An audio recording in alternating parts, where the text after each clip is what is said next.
इस कहानी की शुरुआत एक ऐसे शहर से होती है जहां पर लगातार बारिश हो रही थी और हर तरफ से गहरा अंधेरा फैला हुआ था। उसी शहर में हम बैनन नाम के आदमी को देखते हैं जो एक पुरानी गाड़ी के पास खड़ा था और उसे चालू करने की कोशिश कर रहा था। उसने कई बार चाबी घुमाई लेकिन हर बार गाड़ी ने उसका साथ नहीं दिया और इंजन चालू नहीं हो पाया। दरअसल में बैनन उस जगह से निकलकर कहीं और जाना चाहता था। वो वहां पर अब और रुकना नहीं चाहता था, लेकिन बाहर हालात बहुत खराब थी। बारिश लगातार तेज हो रही थी और चारों तरफ इतना अंधेरा था कि आगे कुछ भी साफ दिखाई नहीं दे रहा था। उसी समय बैनन को महसूस हुआ कि उसकी गाड़ी की छत पर कोई भारी चीज आकर गिरी है। वह बहुत घबरा गया और बाहर देखने की कोशिश करने लगा, लेकिन अंधेरे और बारिश की वजह से उसे कुछ भी नजर नहीं आया। जिसके बाद बैनन ने अपना फोन निकाला। उसने फोन की स्क्रीन पर अपनी पत्नी की फोटो देखी। फोटो देखते ही वह कुछ पल के लिए रुक गया। फिर उसने एक रिकॉर्डिंग चलाई। उस रिकॉर्डिंग में उसकी पत्नी बता रही थी कि वहां से सभी लोगों को बाहर निकाला जा रहा था, लेकिन किसी को नहीं पता था कि उन्हें कहां ले जाया जाएगा। फिर रिकॉर्डिंग के आखिर में वह यह भी पूछ रही थी कि बैनन घर कब लौटेगा। फिर फोन बंद करने के बाद बैनन ने गहरी सांस ली और अपने पास रखा थोड़ा सा पानी पी लिया। वो काफी थका हुआ और परेशान महसूस कर रहा था। जिसके बाद उसने गाड़ी के अंदर खाने पीने का सामान ढूंढने की कोशिश की, लेकिन उसे वहां कुछ खास नहीं मिला। हालात को समझते हुए बैनन ने फैसला किया कि अब गाड़ी में बैठे रहना ठीक नहीं है। उसने गाड़ी का दरवाजा खोला और बाहर निकल आया। बारिश तेज थी और चारों तरफ घना अंधेरा फैला हुआ था। इन्हीं हालातों के बीच उसने पास में दिखाई दे रही एक बिल्डिंग को देखा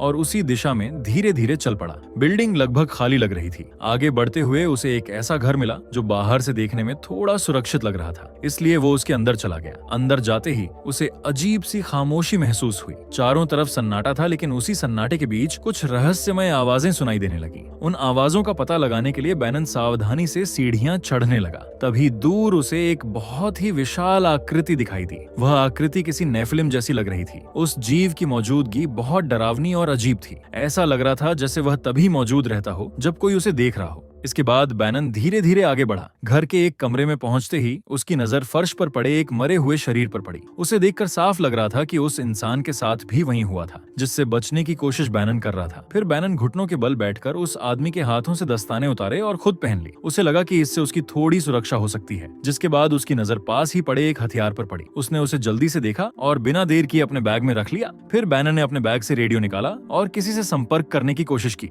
लेकिन वह कुछ बोल पाता उससे पहले ही उसे कमरे के एक कोने से धातु जैसी धीमी आवाज सुनाई दी। आवाज का पीछा करते हुए उसने देखा कि बिस्तर के नीचे एक और रेडियो पड़ा था जो चालू हालत में था। जब बैनन ने उस रेडियो को उठाया तो उसमें सिर्फ शोर और टूटी फूटी आवाजें सुनाई देने लगी। निराश होकर बैनन आगे बढ़ा, पर एक संकरे गलियारे से गुजरते समय उसकी नजर दीवार पर लिखे एक नंबर पर पड़ी। उसे देखकर ऐसा लगा जैसे किसी ने जानबूझकर वो नंबर वहां छोड़ा हो। बैनन समझ गया कि यह शायद रेडियो की फ्रीक्वेंसी हो सकती है। उसने रेडियो में वही फ्रीक्वेंसी सेट की और दोबारा संपर्क करने की कोशिश की, लेकिन इस बार भी उसे सिर्फ खामोशी ही मिली। जिसके बाद बैनन एक पुरानी स्कूल बिल्डिंग में पहुंचा। वो जगह पूरी तरह छोड़ी हुई लग रही थी, जहां एक बड़ा कमरा था जो कभी पार्टी हॉल रहा होगा। बैनर ने टॉर्च जलाकर कमरे को रोशन करने की कोशिश की, लेकिन वहां सिर्फ डरावनी खामोशी फैली हुई थी। उसने खुद को शांत रखने की कोशिश की और हल्का सा मुस्कुराकर आगे बढ़ने का मन बनाया। तभी उसने कमरे के एक अंधेरे कोने पर टॉर्च की रोशनी डाली, जहां उसे एक औरत खड़ी दिखाई दी। ये देखकर वो डर के मारे गिर पड़ा। कुछ पल बाद उसने खुद को संभाला और उठकर दोबारा देखा, लेकिन उस जगह पर अब कोई नहीं था। जिसके बाद बैनन दूसरी मंजिल पर गया।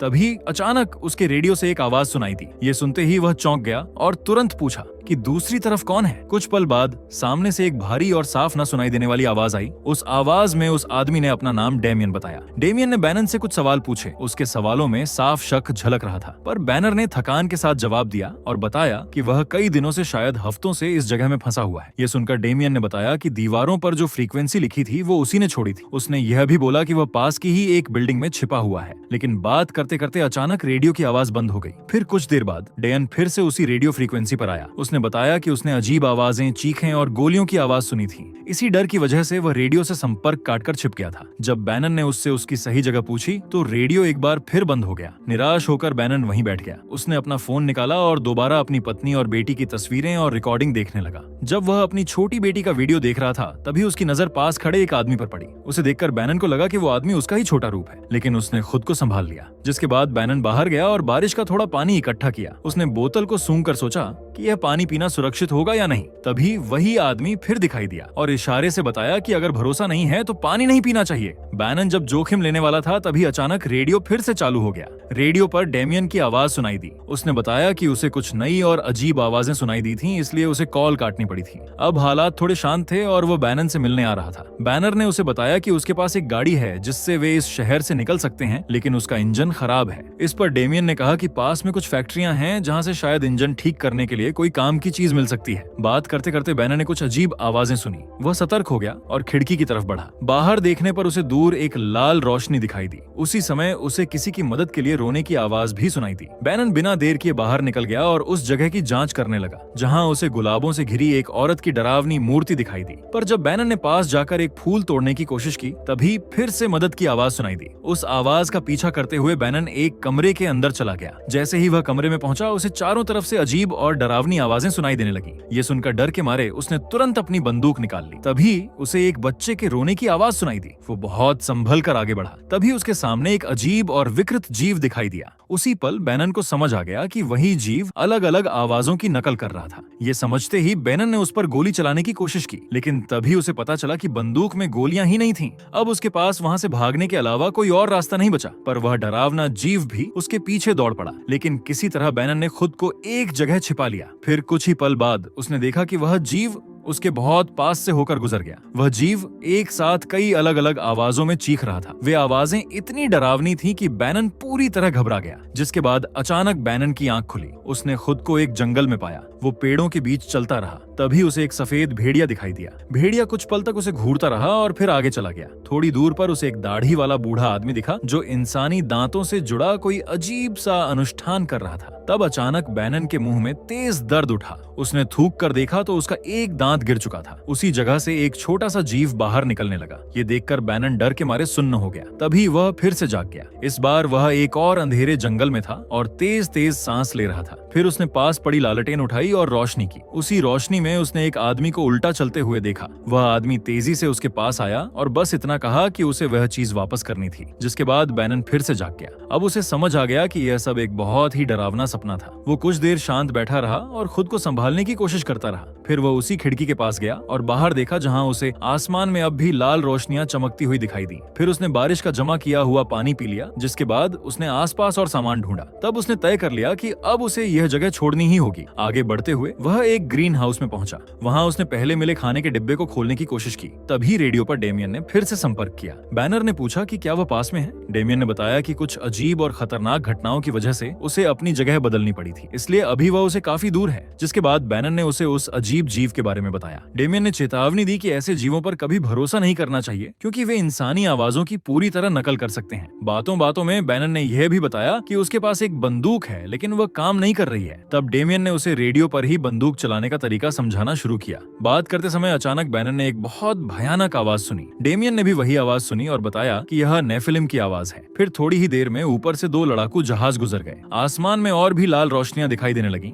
इससे साफ हो गया कि यह आखिरी बची हुई सेना थी जो उन खतरनाक जीवों से लड़ने की कोशिश कर रही थी। ये सब देखकर बैनन ने एक पेड़ पर चढ़कर दीवार तक पहुंचने की कोशिश की, लेकिन तभी अचानक उसकी तरफ गोली चली और वो नीचे गिर गया। वो किसी तरह खुद को संभालते हुए भागा और पास ही बने एक शरण स्थल में छिप गया। उसी समय जोरदार धमाके होने लगे और चारों तरफ बम गिरने लगे। बैनन डर के मारे लगातार भागता रहा और आखिरकार किसी तरह एक सुरक्षित जगह पर पहुंच गया, लेकिन वहां उसे एक आदमी दिखाई दिया। फिर उसने उस आदमी का पीछा किया और एक पतली जगह तक पहुंच गया। वहां बैनन ने बंदूक दिखाकर उससे उसका बैग देने को कहा। इस पर उस आदमी ने चाकू निकाल लिया। थोड़ी देर तक दोनों के बीच बहस हुई, लेकिन आखिरकार वह आदमी मान गया और बैनन ने उसका बैग छीन लिया। वो आदमी गिड़गिड़ाने लगा, लेकिन बैनन ने दया नहीं दिखाई। जब उस आदमी ने अचानक बंदूक छीनने की कोशिश की तो बैनन ने गोली चला दी। गोली उसके पैर में लगी और वह वहीं गिर गया। फिर बैनन उसे वहीं छोड़कर बैग लेकर चला गया, लेकिन जब बैनन ने बैग खोला तो उसे बहुत निराशा हुई क्योंकि बैग में सिर्फ फटे पुराने कपड़े थे। हालांकि उसमें थोड़ा पानी भी था तो उसने वह पानी पी लिया, लेकिन बाद में उसे फेंक दिया क्योंकि वह भी बारिश का ही पानी था। तभी फिर से मदद की आवाज गूंजी, लेकिन इस बार बैनन समझ गया कि यह उसी जीव की चाल थी जिसे वह छिप गया और देखा कि वही जीव पास आ गया। वह बहुत करीब आ चुका था, लेकिन दूर से गोली चलने की आवाज सुनकर वह उस दिशा में चला गया। ये मौका मिलते ही बैनन वहां से भागा और एक बेसमेंट में जाकर छिप गया। कुछ समय बाद वह सावधानी से बाहर निकला और आगे बढ़ने लगा। तभी अचानक एक आदमी ने उस पर बंदूक तान दी। उस आदमी ने पूछा कि वह कौन है। फिर अचानक वह बैनन को उसके खोए हुए बेटे एहसास का नाम लेकर बुलाने लगा। बैनन को यह सब अजीब लगा, लेकिन उसने कुछ नहीं कहा और चुपचाप उसके साथ चला गया। उस बूढ़े आदमी ने उसे खाना और पानी दिया। कई दिनों से भूखा होने की वजह से बैनन ने खाना खा लिया, लेकिन जैसे ही उसने पानी पिया उसे समझ आ गया कि वह पानी नहीं था, तो उसने तुरंत उसे थूक दिया। फिर बातों बातों में उस आदमी ने बताया कि उसकी बेटी ने नेफिलिम के साथ जाने का फैसला किया था। उसने यह भी कहा कि वह उनसे गर्भवती हो गई थी। जब बैनन ने पूछा कि उसकी बेटी अब कहाँ है, तो वह आदमी अजीब अजीब बातें बड़बड़ाने लगा और उसे ढूंढने जाने की बात करने लगा। उसी मौके का फायदा उठाकर बैनन वहाँ से चुपचाप भाग गया, जिसके बाद बैनन डेमियन द्वारा बताए गए गोदामों की तरफ बढ़ा। वहाँ उसे एक अच्छी हालत की कार बैटरी मिल गई। ये देखकर उसने तुरंत रेडियो पर डेमियन को इसकी खबर दी और उससे मिलने की बात की। डेमियन ने बताया कि वह अभी काफी दूर है और उसने कार की लोकेशन पूछी। बैनन कुछ पल हिचकिचाया, लेकिन फिर भरोसा करके जगह बता दी। आगे बढ़ते समय बैनन को अचानक अतीत की एक झलक दिखाई दी। उसने देखा कि एक छोटा बच्चा खिलौना से खेल रहा है। तभी वही डरावना जीव फिर उसके सामने आ गया। उसे देखकर बैनन तुरंत छिप गया। अब वह उससे भाग नहीं सकता था, क्योंकि उस जीव ने रास्ता रोक रखा था। तभी बैनन को एक तरकीब सूझी। उसने एक पुराना रेडियो लिया और उसे एक बाल्टी में रख दिया। फिर उसने रेडियो में चिल्लाकर आवाज की और उस जीव का ध्यान दूसरी तरफ खींच दिया। जब बैनन को लगा कि उसकी योजना काम कर गई है, तो वह तेजी से वहां से दौड़ पड़ा, लेकिन थोड़ी ही देर में वो जीव फिर उसके पीछे लग गया। किसी तरह बैनन गाड़ी के अंदर पहुंचा, लेकिन जल्दबाजी में उसके हाथ से बैटरी गिर गई। तभी वह जीव गाड़ी के पास आ गया और आसपास छेड़छाड़ करने लगा। डर के मारे बैनन गाड़ी के अंदर झुककर बैठ गया। कुछ ही पल बाद उस जीव के नुकीले पंजे गाड़ी के शीशे पर दिखाई दिए। बैनन ने तुरंत गाड़ी के दरवाजे लॉक कर लिए। बाहर खड़ा वो जीव जोर जोर से चीख रहा था और उसकी आवाज सुनकर बैनन पूरी तरह टूट गया। तभी अचानक एक गोली चली और वह जीव वहीं गिर गया, जिसके बाद एक आदमी सामने आया। वह आदमी और कोई नहीं बल्कि डेमियन था, जो उसे बचाने आ गया था। फिर डेमियन ने जमीन से बैटरी उठाई और उसे देखकर बताया कि बैटरी के अंदर अब पानी घुस चुका है, जिसकी वजह से वह अब काम नहीं कर सकती। ये सुनते ही बैनन रो पड़ा और स्टीयरिंग पर झुक गया। डेमियन ने बिना भाव दिखाए कहा कि रोने का समय नहीं है और वहाँ रुकना भी सुरक्षित नहीं है। उसने बताया कि वह बाहर निकलने का रास्ता जानता है।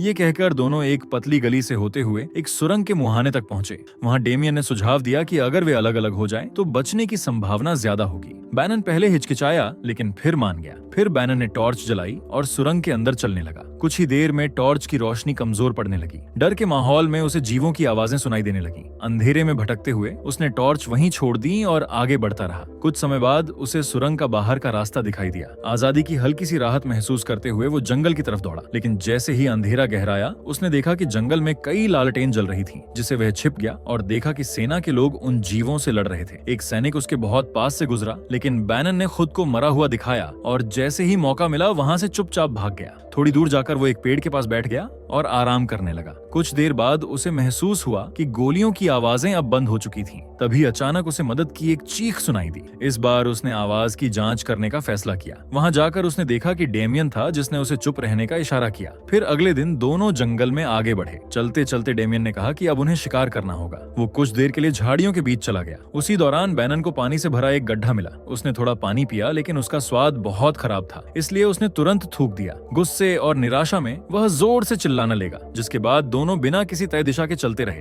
रास्ते में कई जगह नेफलम दिखाई दिए, लेकिन दोनों ने डर को खुद पर हावी नहीं होने दिया और आगे बढ़ते रहे। रात होने पर डेमियन ने आग जलाई। शिकार से मिला मांस पकाकर दोनों ने खाना खाया। खाते समय डेमियन ने उससे पूछा कि लोग उसे बैनन क्यों कहते थे। बैनन ने बताया कि उसे बचपन में कॉमिक्स बहुत पसंद थी। उनमें एक किरदार का नाम ब्रायन बैनन था, इसलिए उसके पिता ने उसका नाम बैनन रख दिया था। डेमियन ने उससे यह भी पूछा कि वह असल में कौन था और उसकी जिंदगी कैसी थी। दोनों के बीच गहरी बातचीत होने लगी। तभी डेमियन ने उसकी बंदूक देखने को कहा, लेकिन बैनन चुप रहा और उसने बंदूक देने से मना कर दिया। अगले दिन जब बैनन सो रहा था, तभी उसे एक औरत की आवाज सुनाई दी। नींद के बीच वो एक डरावने सपने में फंस गया। उस सपने में उसने डेमियन को ढूंढने की कोशिश की, लेकिन वो कहीं दिखाई नहीं दिया। इसी दौरान उसने उसी बूढ़े आदमी को फिर से अजीब रस्म करते हुए देखा। उसके पास एक छोटा बच्चा, एक औरत और एक आदमी भी थे। बैनन को लगा कि यह वही लोग हैं जिन्हें वह पहले मार चुका था। ये देखकर वह घबरा गया और डर के कारण उसने बूढ़े आदमी पर गोली चलाने का फैसला कर लिया। तभी अचानक बैनन की आंख खुल गई। उसी पल डेमियन सामने आ गया और उसने बैनन पर गोलियां चलानी शुरू कर दी।